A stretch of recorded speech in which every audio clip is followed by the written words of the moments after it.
नमस्कार. मी प्राध्यापक विजय नवले. देवळी महाराष्ट्राच्या पेजवर आपल्या सर्व दर्शकांचं या ठिकाणी स्वागत करतो. सर्व विद्यार्थ्यांचं आणि त्यासोबत पालकांचं जे देवळी महाराष्ट्र या पेजला सोबत जोडलेले आहेत त्या सगळ्यांचं मी या ठिकाणी स्वागत करतो. मी पुणेमधून कार्य करत असतो. संपूर्ण महाराष्ट्र हे माझं कार्यक्षेत्र आहे.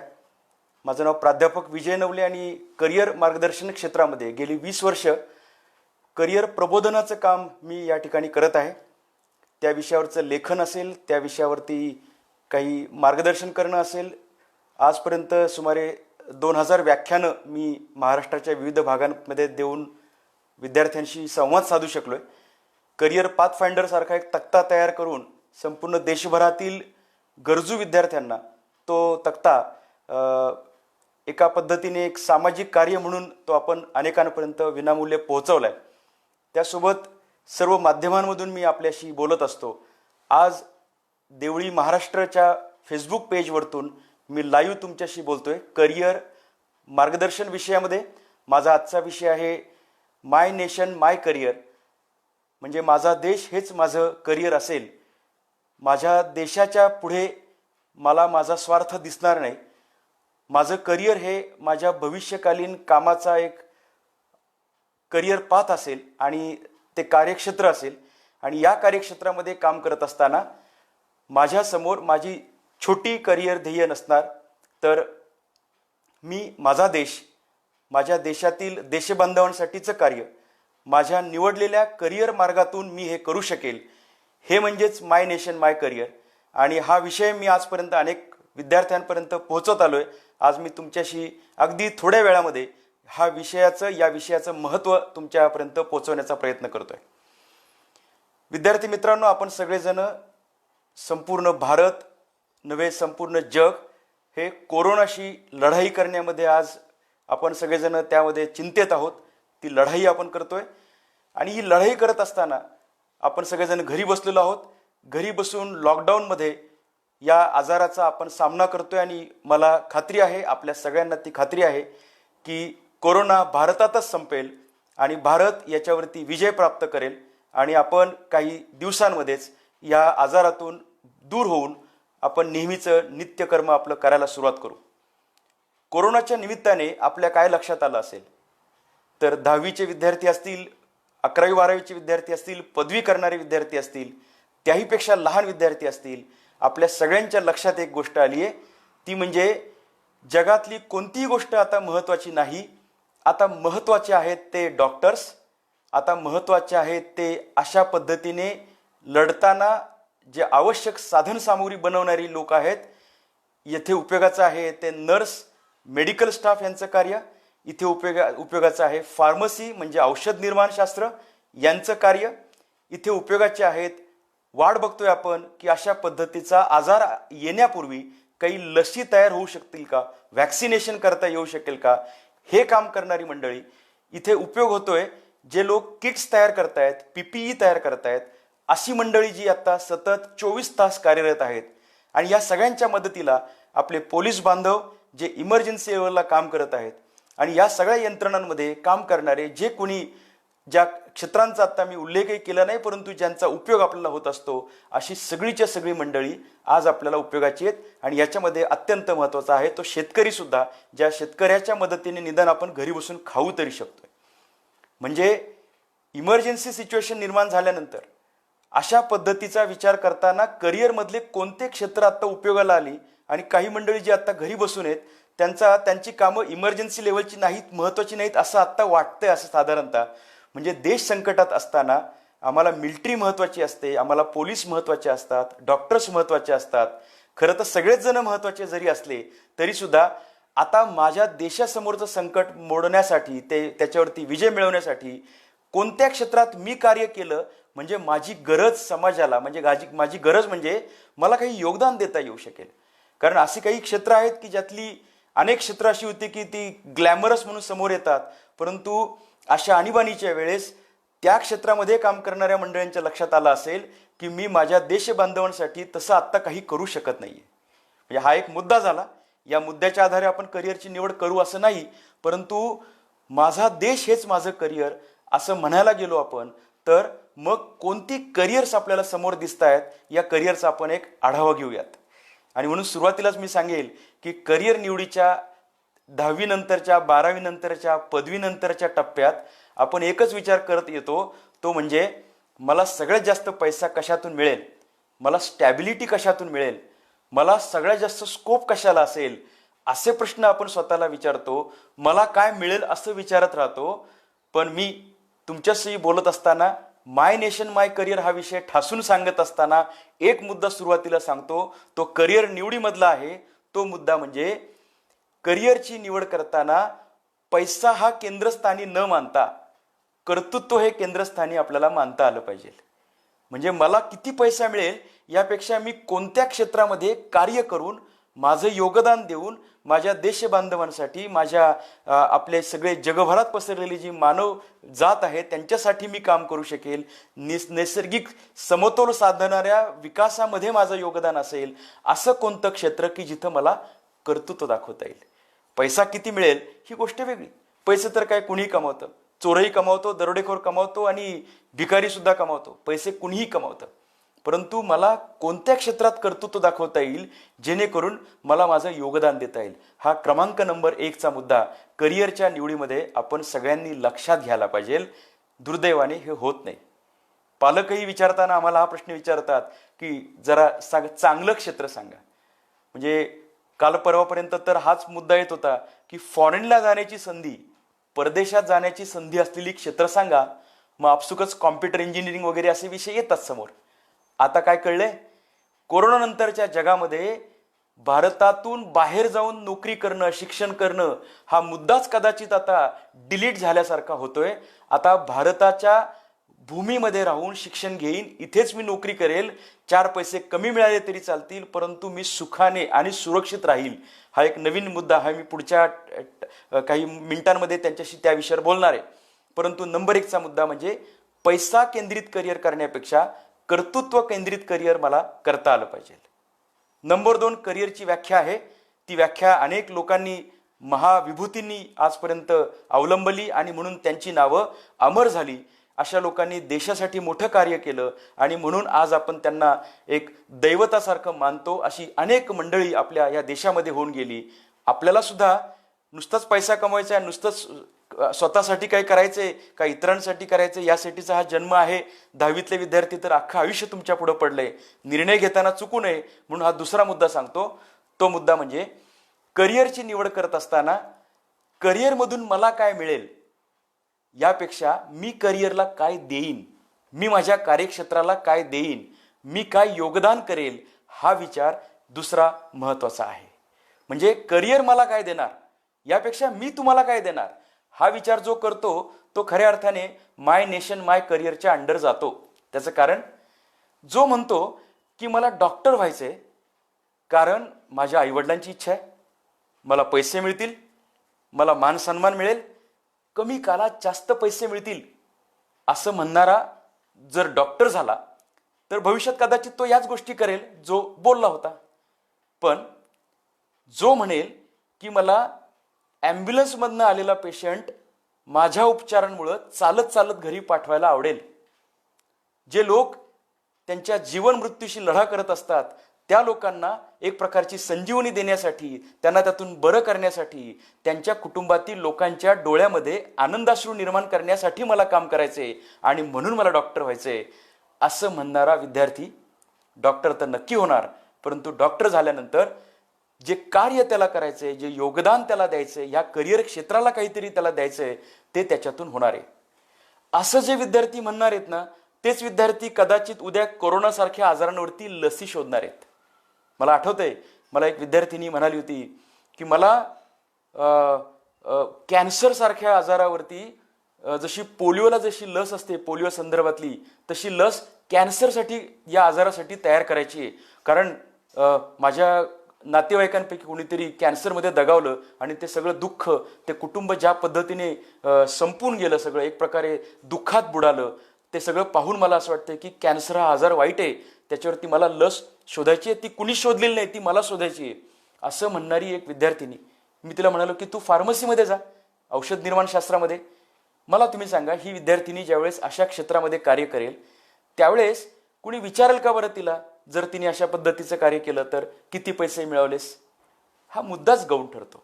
आणि म्हणून योगदान देणारं क्षेत्र कोणतं आहे ज्याच्यातून मला कार्य करता येईल, हा नंबर 2चा मुद्दा होता. नंबर 3चा मुद्दा अर्थातच करिअरच्या व्याख्येसंदर्भातलाच आहे. तो म्हणजे असं काम, असं करिअर तुम्हाला करता आलं पाहिजे की त्या कार्यक्षेत्रामध्ये काम करत असताना काम वाढल्यानंतर आनंद वाटला पाहिजे.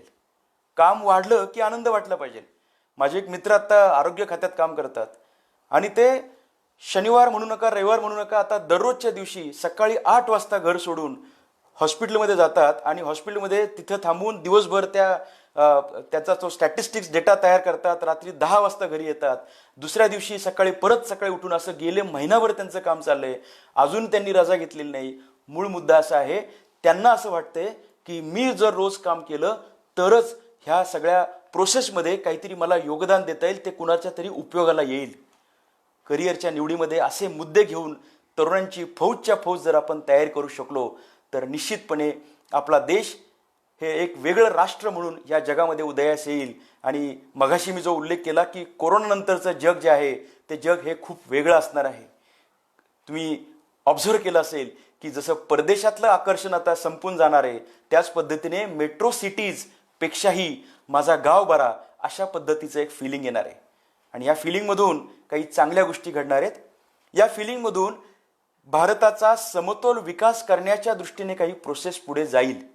उद्योजकांमधली सगळीच मंडळी सगळ्यांनीच मुंबईला जायचं, सगळ्यांनीच पुण्याला जायचं असं न होता इथून पुढे कदाचित तालुक्याच्या गावांचा विकास होईल, तालुक्यातल्या भागांचा विकास होईल आणि कदाचित समतोल असा विकास, जो विकास केवळ GDPच्या भाषेत मोजला जात नाही, जो विकास फक्त किती तुम्ही श्रीमंतांची किती संख्या आहे याच्यावरती मोजला जात नाही, कुणाकडे कोणत्या गाड्या आहेत याच्यावरती मोजला जात नाही, तर जो विकास पर्यावरणाला सोबत घेऊन आणि गरीबातील गरीब घटकापर्यंत त्या सुजलाम सुफलामतेची जी कास आहे ती पोचवतो, तो विकास करणारी तरुण पिढी जर आपण करू शकलो तर कोरोनानंतरच्या जगामध्ये भारत, आता जी जगाची कदाचित एक आशा आपल्याकडे लागलेली आहे ती आशा, कारण चीननी जे पाहिलं ते त्यांनी जे केलं त्याच्यामध्ये कदाचित याच्यामध्ये कुठेतरी द्वेष आहे, दुष्टपणा आहे, कदाचित क्रूरता आहे.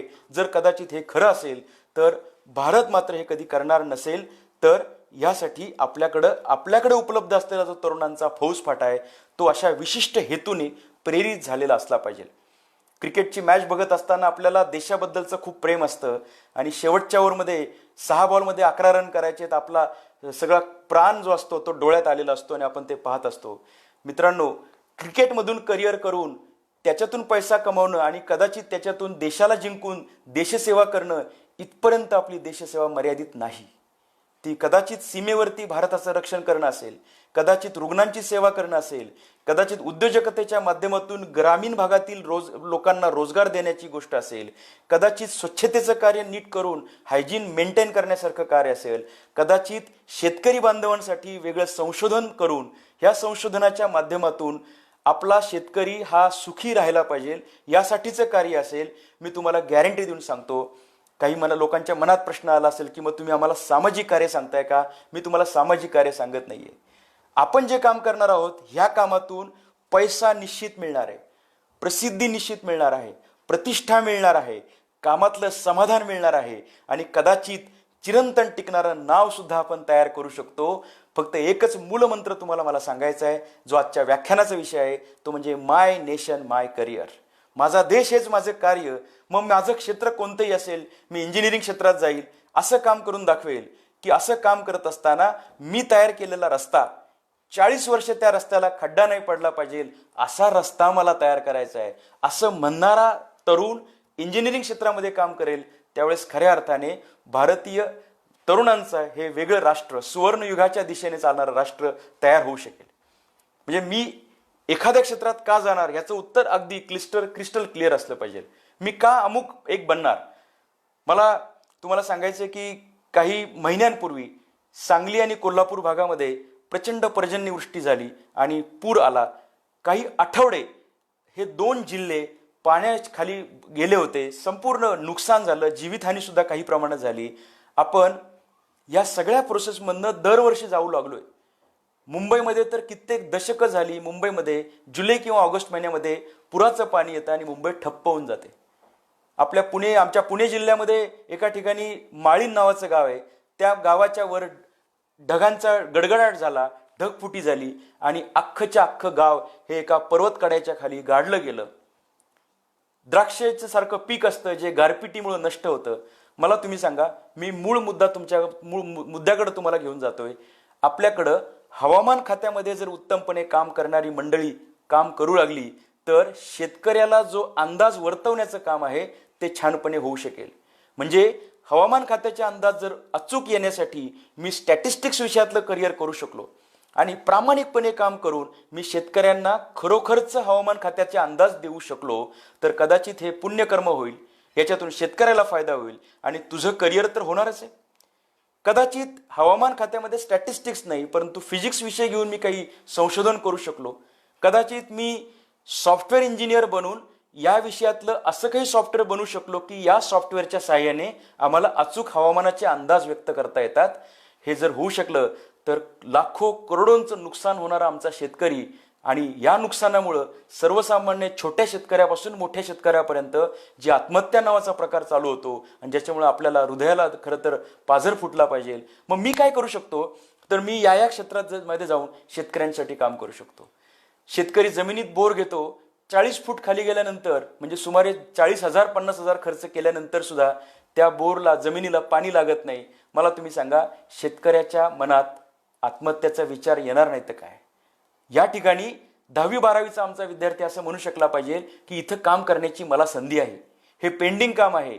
या पेंडिंग कामामध्ये मी काय करेल, जसं हाडाचा एक्सरे काढून कोणत्या ठिकाणी फ्रॅक्चर झालंय, क्रॅक झालंय हे शोधलं जातं, त्याच पद्धतीने आम्ही जमिनीचा एक्सरे काढून देऊ शकतो का? यासाठीचं जे शिक्षण आहे ते शिक्षण मी जिओलॉजीमधलं शिक्षण असेल, मेकॅनिकल इंजिनिअरिंगमधलं शिक्षण असेल, कदाचित त्यातलं प्रोग्रॅमिंग असेल आणि सेन्सरी सिस्टीमचा विचार करायचा झाला तर इलेक्ट्रॉनिक्ससारखं शिक्षण असेल. हे शिक्षण मी घेऊन या रचनेमध्ये काम करेल, अशी काही व्यवस्था तयार करू शकेल जेणेकरून शेतकऱ्याला एक्झॅक्टली कळेल बोर घेताना कुठे मी बोरिंग चालू केलं पाहिजे जेणेकरून मी गुंतवलेले पैसे उपयोगाला येतील. मित्रांनो, शेतकरी आत्महत्या या विषयावर सुद्धा आपल्याला करिअरचे अनेक दालनं याच्यात दिसून येतात. दुर्दैवाने झालं असं की गेल्या अनेक दशकांमध्ये मी ॲग्रिकल्चरचं शिक्षण का घेतोय याचं उत्तर विद्यार्थ्यांनी सांगायला सुरुवात केली की मी ॲग्रिकल्चरचं शिक्षण घेतो त्याचं कारण मला MPSCची परीक्षा देऊन PSI व्हायचंय. मला वाईट असं वाटतं की तुम्ही ॲग्रिकल्चरमध्ये शिक्षण घेताय परंतु ॲग्रिकल्चरमध्ये आज काम करण्यासाठी मोठा स्कोप असून सुद्धा, मोठी शक्यता असून सुद्धा आणि गरज असून सुद्धा जर आपण भारतासारख्या कृषीप्रधान देशामध्ये ॲग्रिकल्चरचे विद्यार्थी कदाचित अन्य क्षेत्रात जाऊ लागले तर हा ब्रेन ड्रेन आपल्याला खूप महागात पडणार आहे. तो आत्तापर्यंत महागात पडलाय. आणि म्हणून पिकांवरच्या संशोधनामध्ये काम करणं, त्याच्यानंतर जमिनीचा जो पोत असतो त्यातले जे आजार असतात, त्या पाण्याचा निचरा, पाण्याचं व्यवस्थापन, इरिगेशन, या सगळ्या विषयांमध्ये काम करणाऱ्यांची खूप मोठ्या प्रमाणात गरज आहे. ती गव्हर्नमेंट सेक्टरमध्येही काही मंडळी काम करतील, काही मंडळी प्रायव्हेट सेक्टरमध्ये स्वतःचा छोटा व्यवसाय म्हणून सुद्धा या क्षेत्रामध्ये कार्य करतील आणि आपलं योगदान देतील. शेतकरी हाच नुसता मुद्दा म्हटलं तरी अनेक प्रकारची करिअर्सची दालनं आपल्या समोर दिसतात.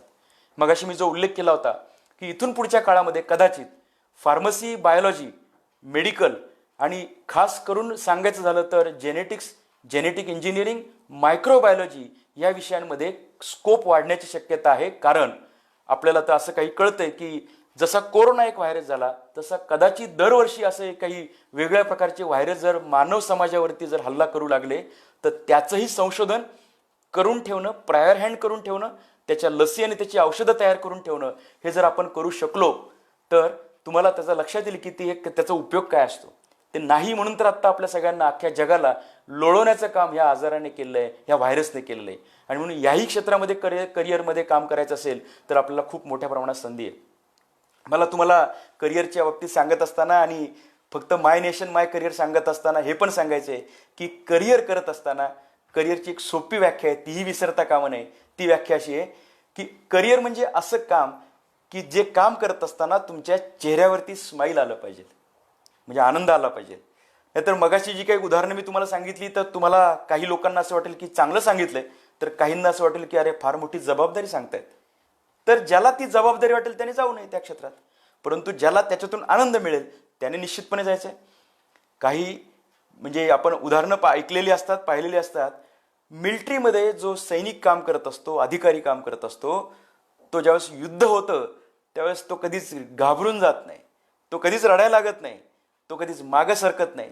सैनिक ज्यावेळेस युद्ध डिक्लेअर होतं त्याला काहीतरी मोहिमेवरती पाठवलं जातं. आपण उरी चित्रपटात पाहिलं असेल की अमुक एकाला पाठवलं तर तो त्यासाठी खुश होतो की मला जायचंय त्या मोहिमेसाठी. ही जी पॅशन आहे, पॅशन, या पॅशनने जर तुम्ही काम करणार असताल तर मग -40°C तापमानात सुद्धा त्याच्या चेहऱ्यावरची जी हास्याची लकीर असते ती समाधानाची असते, ती जात नाही. त्यामुळं आपण एखाद्या क्षेत्रात गाडून घेऊन काम करत असताना सुद्धा ते जर क्षेत्र आवडीचं असेल तर आपल्या चेहऱ्यावरती निश्चितपणे समाधान असतं, काम करण्याचा आनंद असतो, आणि तो काम करण्याचा आनंद पण मिळतोय आणि योगदान दिल्याची भावना पण येते, आणि या भावनेतून मला राष्ट्रकार्य केल्याचं सुद्धा एक समाधान मिळतंय. असं जर होणार असेल तर 100% माय नेशन माय करिअर हा मूलमंत्र घेऊन काम करणाऱ्यांची आपल्याला खूप मोठ्या प्रमाणात गरज आहे. मी तुम्हाला अशी काही उदाहरणं सांगेल की ते उदाहरणं ऐकल्यानंतर लक्षात येईल की इथं कामाची गरज आहे. मी तुम्हाला परत सांगतोय, जी पेंडिंग क्षेत्र आहेत, जिथं पेंडिंग कामं आहेत, ज्या ठिकाणी काम व्हायचं बाकी आहे, तिथं आपण जर काम करू शकलो तर ते मोठं करिअर होणार आहे. करिअरची अजून एक व्याख्या मी सांगतो, ज्या क्षेत्राला स्कोप नाही त्या क्षेत्राला स्कोप आहे. म्हणजे ज्या ठिकाणी कुणी जातच नाही तिथे आपण जाऊन काम करूयात. उदाहरणार्थ, ऑटोमोबाईल इंडस्ट्रीमध्ये सगळेजण जातील हो, परंतु ऑटोमोबाईल इंडस्ट्रीचा एक दुष्परिणाम म्हणून अपघात नावाचा जो प्रकार वाढलेला आहे आणि अपघातातून जे लोकांचे प्राण जात आहेत, लोक जखमी होत आहेत, लोक जायबंदी होत आहेत, हे जर पाहिलं तर लक्षात येईल की अपघात होऊ नये यासाठी काही प्रॉडक्ट्स आणि प्रोसेसेस तयार करणं, यासाठी सुद्धा मोठ्या प्रमाणात कामाची गरज पेंडिंग आहे. म्हणजे मला एक विद्यार्थी भेटला, तो म्हणाला की अपघात होण्याची 2 कारणे आहेत. कारण नंबर 1 की दारू पिऊन गाडी चालवतात काही मंडळी आणि त्यामुळं समोरचं दिसत नाही आणि गाडी ठोकली जाते, गाडी दरीत पडते. त्यांनी सांगितलं की स्मेल सेन्सर्स नावाचा जो प्रकार आहे तो विकसित करून, तुम्ही आत्ता काही दिवसांमध्ये ऐकलं असेल की आर्टिफिशियल इंटेलिजन्स, मशीन लर्निंग नावाचे काही नवीन तंत्रज्ञान यायला लागलीत. याच्यामध्ये दारू पिलेला माणूस ड्रायव्हर जर गाडी चालू करू लागला तर इंजिन चालू करत असताना, म्हणजे चावी लावत असताना, एक प्रकारे गाडीचं इंजिन आतल्यात एकमेका पार्टला सांगेल की चालू व्हायचं नाही. का? तर दारू पिलेला माणूस आलाय, बेवडा आलाय, गाडी चालू नाही करायची. हा अल्कोहोलिक स्मेल डिटेक्टर हा जर गाडीमध्ये इन्स्टॉल केलेला असेल तर दारू पिलेला माणूस त्याने कितीही कुणालाही काही पटवलं तरी सुद्धा गाडीच चालू करू शकणार नाही. गाडी चालू न झाल्यामुळे त्याची गाडी रस्त्यावरती येणार नाही, अपघात होणार नाही. अशा प्रकारचं तंत्रज्ञान ज्या विद्यार्थ्याच्या डोक्यात हा विषय जातो तो विद्यार्थी माय नेशन माय करिअर या भावनेने कदाचित विचार करत असतो. पैसा मिळणार आहे, प्रसिद्धी मिळणार आहे, सगळं होणार आहे व्यवस्थित, पण हेतू जो आहे, ज्याला आपण म्हणतो की नियत कशी आहे, तो हेतू शुद्ध असला तर करिअरमध्ये खूप मोठ्या ऑपॉर्च्युनिटी आहेत. त्या विद्यार्थ्यांनी मला अजून एक गंमत सांगितली की डोळे मिटल्यानंतर गाडी चालवताना, पापणी जास्त वेळ मिटल्यानंतर, डुलकी लागल्यावर गाडी धडकते. तो म्हणतोय की डोळ्याचं बुबुळ आणि स्टिअरिंग याच्यामध्ये एक सर्किटरी करता येईल, इमॅजिनरी सर्किट, जेणेकरून जास्त वेळ जर डोळा मिटला तर गाडीला आपोआप कळेल की आता धोका चालू होतोय, आणि म्हणून त्यावेळेस लेफ्ट इंडिकेटर चालू होईल आणि गाडी टॉप गिअरवरतून टप्प्याटप्प्याने न्यूट्रलवरती येईल. लेफ्ट इंडिकेटर लागेल आणि गाडी रस्त्याच्या कडेला पार्क होईल. आता आलेल्या आर्टिफिशियल इंटेलिजन्सद्वारे सगळं काही होऊ शकतं. अशी जर गाडी साईडला पार्क झाली तर काय, तर म्हणजे गाडीला कळेल, याला नाही कळणार पण गाडीला कळेल येडं झोपतंय. असं झालं तर मी तुम्हाला सांगतो या दोनही प्रकारातून अनेक अपघात वाचू शकतील, अनेकांचे प्राण वाचू शकतील. आणि हे सॉफ्टवेअर विकसित करणारा, ही तंत्रप्रणाली विकसित करणारा निश्चितपणे देशाच्या पटलावरती एक संशोधक म्हणून, एक इन्व्हेंटर म्हणून येऊ शकेल. पेटंट्स मिळतील, पैसे मिळतील, नाव होईल. फक्त दृष्टी तशी पाहिजे. माझ्या कामातून कशा पद्धतीचं योगदान मला देता येईल हा विचार जो करेल. आता मग उतरंड लावायची. जर मला हे सॉफ्टवेअर प्रोग्रामिंग तयार करायचंय म्हणजे मी शिक्षण काय घेतलं पाहिजे, मग इंजिनिअरिंग करायचंय, मग डिप्लोमा कर किंवा 12वी कर, 12वीला सायन्स विषय घ्यायला लागेल. अशा पद्धतीने उलट्या क्रमाने विचार जर 10वीच्या विद्यार्थ्यांनी केला आयुष्य एकदाच येतं. ह्या एकदा आलेल्या आयुष्यामध्ये मला जर माझं आयुष्य पूर्णपणे लोकांसाठी वापरायचं असेल, कारण काय, त्याचं कारण ज्यांनी ज्यांनी आतापर्यंत आयुष्य लोकांसाठी वापरलं त्यांचा जय जयकार होतो, त्यांचंच लोक नाव इतिहासाच्या पुस्तकामध्ये घेतात, त्यांचंच लोक नाव इतकं मोठं करतात की त्या सगळ्या ह्याच्यातून लक्षात येतं की हे आयुष्य धन्य झालं, या पद्धतीने जगले, या पद्धतीने देशकार्य केलं, सेवा केली. आणि म्हणूनच ही नावं जी आहेत, थोर पुरुषांची नावं, ही आपल्या मनामध्ये कायमस्वरूपी राहतात. पिढ्यानपिढ्या यांची नावं घेतली जातात. मला असं वाटतं की किती पैसा कमावला यापेक्षा असं काही योगदान जर केलं तर ते निश्चितपणे उपयोगाचं आहे. आगामी काळामध्ये उद्योजकतेसारखा एक मुद्दा आपल्या समोर येतोय आणि म्हणून मला कोरोनाचा संदर्भ देऊन तुम्हाला सांगायचं आहे की चिनी मालावरती बहिष्कार असं म्हणून चालणार नाही, नुसतं तेवढं म्हणून चालणार नाही. नुसतं टिकटॉक अनइन्स्टॉल केलं म्हणून काही तू देशप्रेमी होत नाहीस. त्याच्या पुढे जाऊन अशा पद्धतीचे सॉफ्टवेअर्स, अशा पद्धतीचा माल, अशा पद्धतीचे प्रॉडक्ट्स आपण करू शकलो तर, मला दुर्दैवाने तुम्हाला सांगायचं आहे, गणपती उत्सवातील गणपतीच्या मूर्त्या, राखी पौर्णिमेच्या वेळेसच्या राख्या, दिवाळीमध्ये असलेल्या लाईटच्या माळा, प्रत्येक सणाच्या वेळेस उपलब्ध असणाऱ्या पंत्या असतील, अनेक गोष्टी असतील, ह्या सगळ्या जर किंवा ह्यातल्या बहुतांशी गोष्टी जर चीनवरतून येत असतील आणि आपण त्यांना जर इम्पोर्ट करून मोठ्या प्रमाणामध्ये रुपये पाठवत असू, तर इथून पुढच्या काळामध्ये चीनवरती दहशत निर्माण करायची असेल, दहशत हा शब्द कदाचित जर काही खटकणार असेल, तर चीनवरती पुढे जाऊन सरकून विजय प्राप्त करायचा असेल, जगामध्ये भारत वर्षाचं नाव मोठं करायचं असेल, तर या ठिकाणी आपल्याला उद्योजकतेमध्ये पुढे यावं लागेल. अशा पद्धतीचं उत्पादन आपण मास प्रोडक्शन बेसवरती करू शकलो. चीनशी आता कदाचित इतर देश पंगा घेण्याची शक्यता आहेच आहे. याच वेळेस भारत एक नव्याने विकसित होऊन जगामध्ये सर्व देशांना अशा पद्धतीचे मोबाईल्स असतील, इलेक्ट्रॉनिक्सचे प्रॉडक्ट्स असतील, विविध प्रकारच्या वस्तू असतील की ज्या मास प्रोडक्शनवरती स्वस्त मिळतात, क्वालिटी असते, हे आपण आपल्या तरुणांनी जर इथून पुढच्या काळात करायला सुरुवात केली. पहिली गोष्ट म्हणजे भारताची परकीय गंगाजळीमध्ये जो काही आता एक व्यस्तता आली होती ते सुधारणा होईल. आपल्या गरीबातल्या गरीब माणसाला सुखाने आयुष्य जगण्याची संधी मिळू शकेल.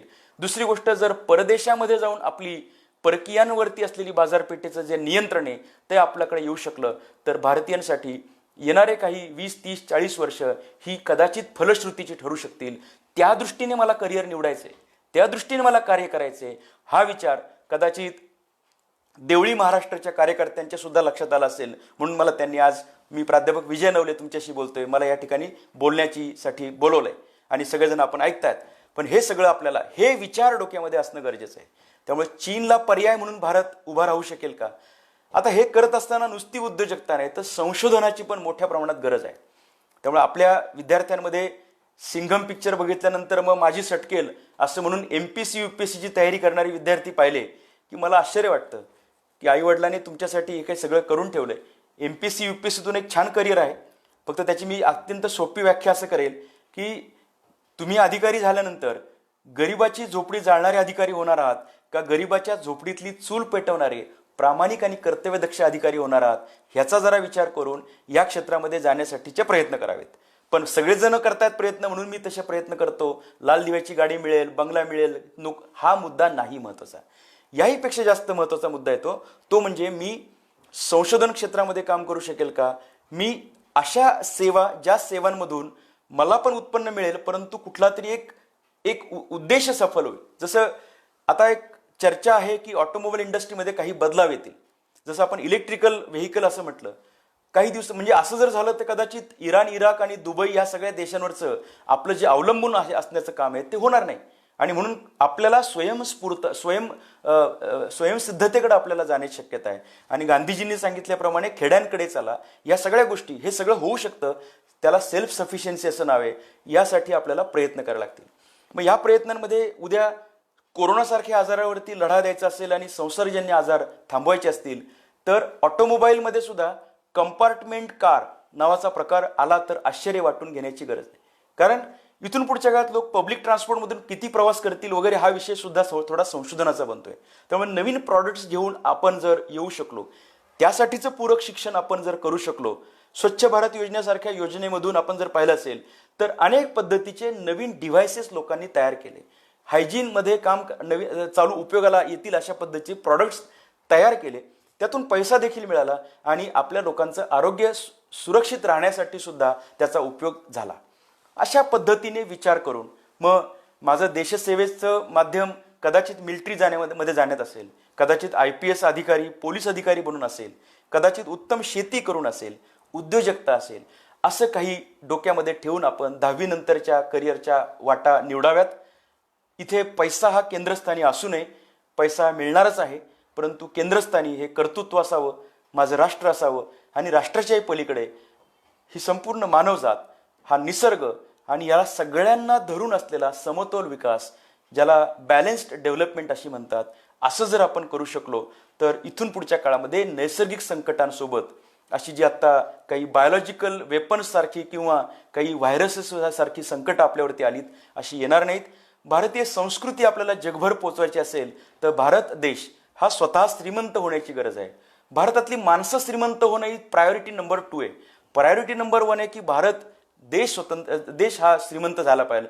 जसं क्रिकेटच्या मॅचमध्ये टीम जिंकली पाहिजे, एखाद्या इंडिव्हिज्युअल प्लेअरचं शतक ही पुढची गोष्ट आहे, परंतु टीम जिंकली पाहिजे या भावनेने खेळत असताना आपण भारत श्रीमंत जर करू शकलो तर जगामध्ये आपला दबदबा निर्माण होऊ शकेल. तर आता जसं नमस्काराची जी पद्धत आहे ही पद्धत लोकांनी, जगाने ऍक्सेप्ट केली. दुर्दैवाने परिस्थिती तशी आली होती, परंतु लोकांना ते ऍक्सेप्ट करायला लागली. त्याच पद्धतीने निसर्गाला देव मानणारी संस्कृती, माणसांमध्ये देव पाहणारी संस्कृती, अशाच पद्धतीने कल्चरल सण, असे जे फेस्टिवल साजरे होतात आपल्याकडे, ह्या सगळ्यातून हे प्रतिबिंबित होतंय. अशी उदात्त संस्कृती मात्र जगात पोचवायची असेल तर आपण गरीब राहून चालणार नाही. आपला देश हा श्रीमंत व्हायला पाहिजे आणि हे होण्यासाठी उद्योजकता असेल, संशोधन असेल, जगभर जाणं असेल. या जगभर जाण्याची पण गरज नाही. आता कदाचित जगातले अन्य लोक आपल्याकडे येतील आणि आपलं इथून जसं पूर्वी नालंदा होतं तशा पद्धतीचं एक प्रकारची दिशा देण्याचं काम हा भारत राष्ट्र इथून पुढच्या काळात करू शकेल. कोरोना हे अडचण जरी असली, कोरोना हे संकट जरी असलं तरी कोरोनाने आपल्याला खूप काही शिकवलंय. माझं असं स्पष्ट मत झालंय की असं काही करिअर आपलं असावं की ज्या करिअरमधून आपण लोकांच्या उपयोगाला पडू शकलो पाहिजे. तेच माय नेशन माय करिअरच्या अंडर देखील येतं. आणि आगामी काळामध्ये असे जगातील सगळ्यात जास्त तरुणांची संख्या असलेला देश जर पुढची 20 वर्ष या दृष्टीने कार्य करू शकला, एक एक मिनिट महत्वाचा आहे, प्रत्येक सेकंद महत्वाचा आहे असं मानून जर आपण सतत बिझी राहू शकलो तर $1 अमेरिकन म्हणजे किती भारतीय रुपये याचं प्रश्नच विचारायची गरज 20 वर्षानंतर पडणार नाही.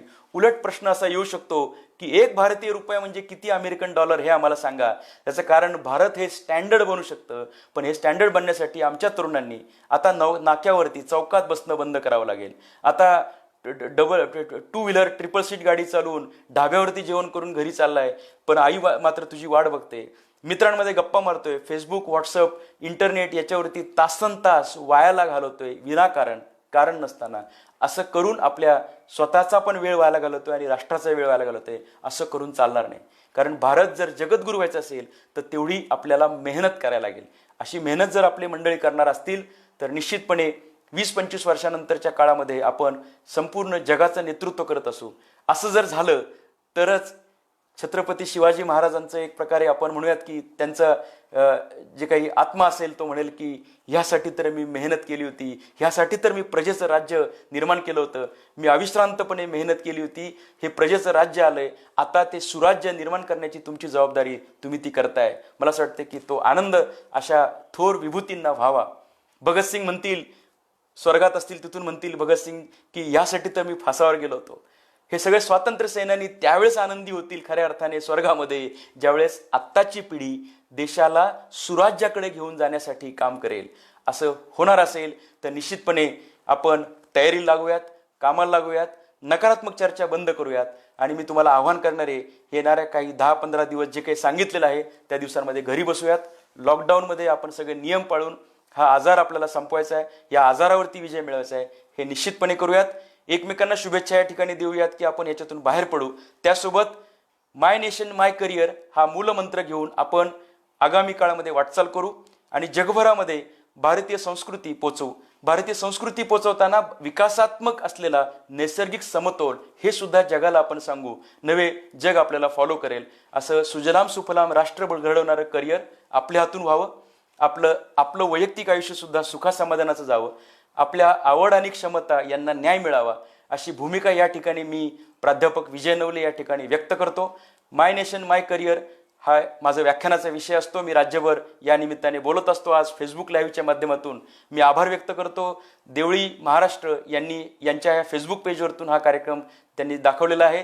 त्यांचेही आभार व्यक्त करतो. सगळे कार्यकर्ते मनापासून काम करत आहेत आणि आगामी काळात देखील आपण संपर्कात राहू. पुन्हा एकदा मनपूर्वक शुभेच्छा. माय नेशन माय करिअर हाच मूलमंत्र घेऊन इथून पुढच्या काळात कार्यरत राहूयात, आनंदी राहूयात, घरी बसूयात, सध्याच्या काळात तरी आपण कोरोनाला हरवण्यासाठी. धन्यवाद. जय हिंद, जय महाराष्ट्र.